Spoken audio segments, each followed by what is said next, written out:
आदमी ने बस नोट को मरोड़कर चाय में डाल दिया, लेकिन जब उसने नोट को बाहर निकाला तो पाया कि नया नोट बिल्कुल पुराने नोट जैसा दिख रहा था। यह तरीका काम करता देख उसने सारे नोट चाय में डाल दिए, क्योंकि ये सारे नोट नकली थे जो उन्होंने अभी अभी छापे थे। मुझे विश्वास है कि जिन्होंने वुशवंग देखा है वे जानते हैं कि पुराने नोटों के मुकाबले नए नोटों की तुलना में नकली नोट असली लगना ज्यादा आसान है। इसलिए उन्होंने नोटों को चाय में पूरी तरह भिगोने के बाद सबको कपड़े की रस्सी पर टांग दिया और फिर हेयर ड्रायर से अच्छी तरह सुखाया। इस बैच के नकली नोट काम करते हैं या नहीं, यह जांचने के लिए दोनों भाई तुरंत रेलवे स्टेशन की छोटी दुकान पर गए और आजमाने का मन बनाया। जैसे ही मालिक ने नोट लिया और 2 बार खींचा, उसकी आंखों में गुस्सा आ गया और उसने तुरंत उसका हाथ पकड़ लिया। बड़े भाई ने कुछ गड़बड़ महसूस की और तुरंत मदद के लिए आगे बढ़ा और पूरी ताकत लगाकर छोटे भाई को भीड़ से बाहर खींच लिया। लेकिन मालिक ने उन्हें बिल्कुल छोड़ना नहीं चाहा। अपना स्टॉल भी छोड़ दिया और लोगों को बुला लिया ताकि दोनों भाइयों को पकड़कर थाने ले जाएं। मजबूरी में दोनों को पागलों की तरह भागना पड़ा।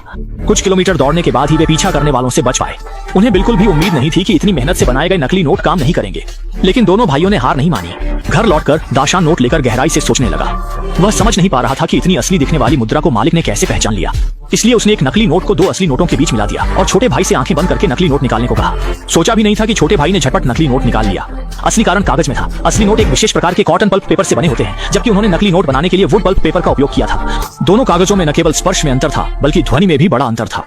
यही कारण था कि दुकान के मालिक ने नकली नोट को तुरंत पहचान लिया। असली नोट के समान कॉटन पल्प पेपर खोजने के लिए दोनों भाई तुरंत गली गली घूमे और एक विस्तृत खोज शुरू की, लेकिन उन्हें ऐसा कोई कागज नहीं मिला जो कॉटन पल्प पेपर जैसा हो। लेकिन जब दोनों निराश होने लगे तो दाशान ने अचानक एक पत्रिका के कागज को देखा जो कॉटन पल्प पेपर जैसा था, लेकिन बहुत पतला था।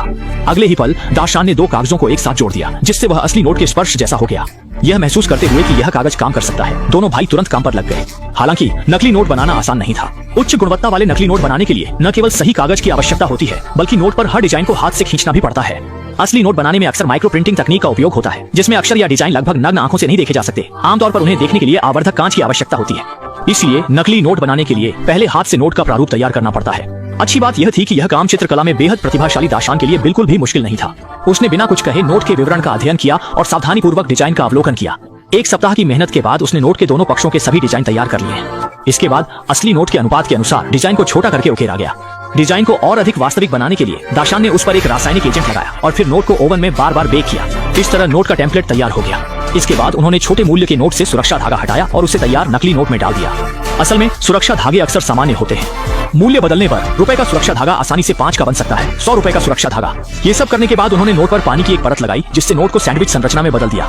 लेकिन जल्द ही उन्हें एक नई समस्या का सामना करना पड़ा। वह यह कि नोट पर अंक कोण के अनुसार रंग बदलते थे। सौभाग्य से इस समय दाशान के पास एक अच्छा विचार आया। उसने धातु के पेंट और स्याही को मिलाया और परिणाम स्वरूप प्रभाव बहुत बेहतर हो गया। फिर दाशान ने तैयार नोट पर वार्निश की एक परत लगाई, जिससे खींचने पर वह असली नोट की तरह खनकने लगा। इसके बाद दोनों भाइयों ने फिर से चाय का उपयोग करके तैयार नकली नोट को पुराने नोट में बदल दिया। हेयर ड्रायर से सुखाने के बाद एक दीवार पर ताजा नकली नोट तैयार हो गए।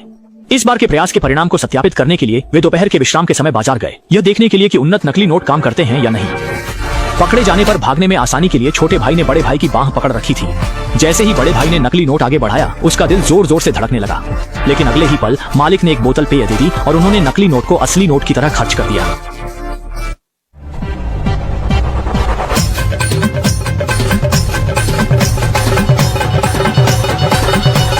बनाए गए नकली नोटों को असली पैसे में बदलने के लिए दोनों भाइयों ने जल्दी ही एक नकली नोटों के दलाल को ढूंढ लिया और अपनी बनाई हुई 1 लाख रुपए की नकली करेंसी बेचने की योजना बनाई। हालांकि क्योंकि दोनों भाई नए थे, गैंग लीडर उनकी क्षमता पर विश्वास नहीं करता था। दाशान ने देखा और गैंग लीडर से 2 असली नोट उधार लिए। फिर उसने एक नकली नोट को उनमें मिला दिया और गैंग लीडर से नकली नोट को पहचानने को कहा। गैंग लीडर ने नोट को लिया और 10 मिनट तक देखा, लेकिन नकली नोट को पहचान नहीं पाया। लेकिन इतना ही नहीं, नकली नोट बनाने वाला दाशान भी पहचान नहीं पाया। 10 लाख का मिनिमम ऑर्डर दोगे तो 150 दूंगा। 150 तो बहुत कम। 2 करोड़ चाहिए। 2 करोड़?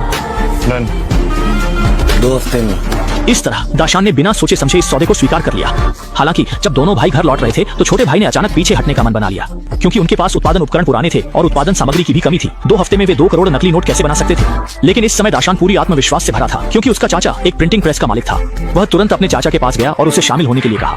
लेकिन चाचा ने पहले ही दाशान की चालाकी को देख लिया था। शुरू में चाचा दाशान को गैरकानूनी काम करने से रोकना चाहते थे, लेकिन अगले ही पल दाशान के नकली नोट ने उन्हें गहराई से आकर्षित कर लिया। उन्हें विश्वास नहीं हुआ कि दाशान के नकली नोट इतने असली लग रहे थे।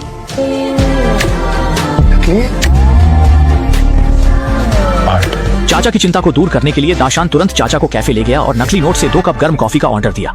शुरू में चाचा डर से कांप रहे थे, लेकिन जब बिल चुकाने का समय आया तो वेटर ने आकर उन्हें चेंज दिया। इसी तरह चाचा दाशान द्वारा सफलतापूर्वक मना लिए गए। चाचा के उपकरणों के समर्थन के बाद दाशान को आत्मविश्वास मिला, लेकिन जल्द ही उन्हें पता चला कि नोट छापने के लिए इस्तेमाल होने वाला कपास का कागज सख्त नियंत्रण में है और आम लोग इसे खरीदने के योग्य नहीं है। जैसे जैसे डिलीवरी का समय नजदीक आ रहा था, दोनों भाइयों ने तुरंत जोखिम उठाने का फैसला किया। रात में उन्होंने कुछ अंडरवर्ल्ड दोस्तों को बुलाया और रात के सन्नाटे में स्थानीय सबसे बड़े पेपर मिल में पहुंचे। असल में वे कपास का कागज चुराने की योजना बना रहे थे। ये दृश्य देखकर सुरक्षा गार्ड हैरान रह गए कि इस दुनिया में कोई कागज भी चुराता है।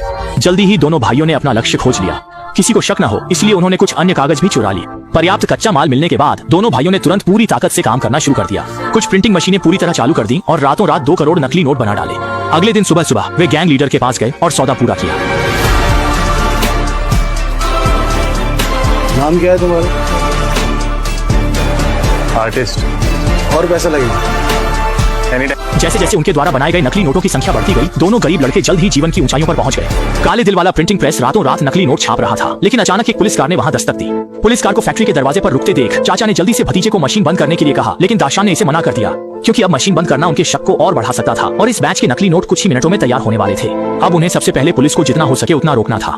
कोई चारा न देखकर चाचा जल्दी से दरवाजे पर गए और उन्हें अंदर चाय पीने का नाटक करते हुए आमंत्रित किया, लेकिन लीड करने वाली महिला पुलिस ने उनकी बात नहीं सुनी और सीधे फैक्ट्री के दरवाजे खोलने का आदेश दिया ताकि वे उनके उपकरणों की जांच कर सकें। अगर दरवाजा नहीं खोला गया तो वे जबरदस्ती दरवाजा तोड़ देंगे। जैसे ही शटर दरवाजा धीरे धीरे खुलने लगा, दोनों भाई डर के मारे फैक्ट्री में बने नकली नोटों को समेटने लगे। सौभाग्य से जब महिला पुलिस फैक्ट्री में दाखिल हुई, तब तक दोनों भाई नकली नोटों के साथ एक छोटे कमरे में छिप चुके थे। लेकिन इस समय सतर्क महिला पुलिस ने अचानक देखा कि कचरे के डिब्बे में कुछ नकली नोटों के कागज हैं। जैसे ही महिला पुलिस को यह राज पता चलने वाला था, दाशान चुपके से कमरे से बाहर निकला और एक रिंच लेकर महिला पुलिस की ओर बढ़ा। जैसे ही वह महिला पुलिस पर पीछे से हमला करने वाला था, महिला पुलिस का फोन अचानक बज उठा। इसलिए दाशान को पास के कोने में छिपना पड़ा। हेलो। असल में यह पुलिस प्रमुख का फोन था और अपने वरिष्ठ के आदेश का सामना करते हुए महिला पुलिस ने स्वाभाविक रूप से उसे अनसुना नहीं किया। सोचा नहीं था कि इसी वजह से चाचा भतीजे तीनों किसी तरह एक बड़ी मुसीबत से बच गए। पुलिस की बाधा के बिना दोनों भाइयों का व्यापार भी तेजी से बढ़ने लगा। उन्हें लगा था कि वे इसी तकनीक के सहारे जीवन की ऊंचाइयों तक पहुंच जाएंगे, लेकिन जल्द ही एक गैंग ने उन पर ध्यान दिया और सीधे बलपूर्वक गोदाम की चाबी छीन ली ताकि गोदाम में रखे नकली नोट किसी और के हाथ न लगे। दाशान ने रात के सन्नाटे में गोदाम में घुसपैठ की। रक्षकों को हटाने के बाद उन्होंने सीधे इन छपे हुए नकली नोटों पर पेट्रोल डाल दिया और सारे नकली नोटों को पूरी तरह राख कर दिया। इस प्रकार फिल्म समाप्त होती है।